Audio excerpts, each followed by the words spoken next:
กันสร้างฝันให้เป็นจริงบอกเคยหยุดนิ่งสู้ทนฝ่าฟันรวมสีพายดีออกแข่งแข่งขันลงห่วงประสันสิ่งเจ้านาวา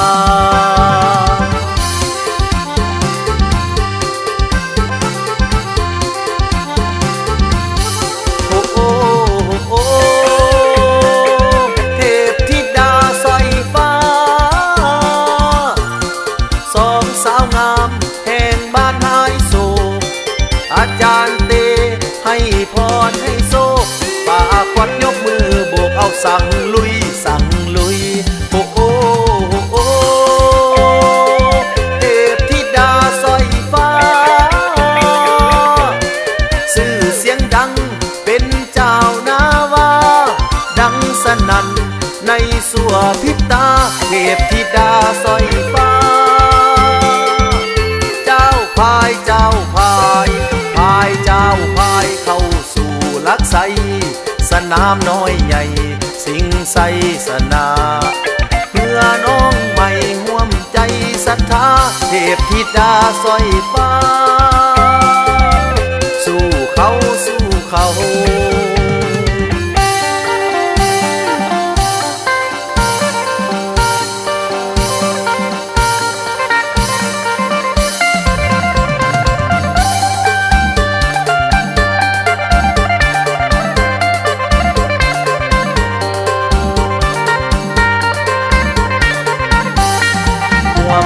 กัน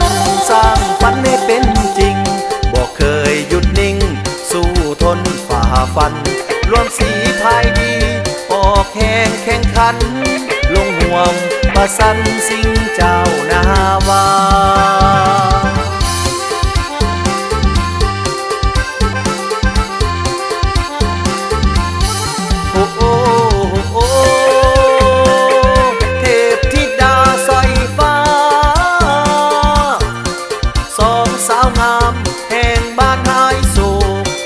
อาจารย์เตให้พรให้โซป่าควัดยกมือโบกเอาสั่งลุยสั่งลุยโอ้โอ้โอ้เทพธิดาสร้อยฟ้าชื่อเสียงดังเป็นเจ้านาวาดังสนั่น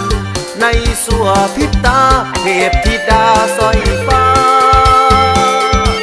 เจ้าพายเจ้าพายเจ้าพายเข้าสู่ลักไสสนามน้อยใหญ่สิงไสสนา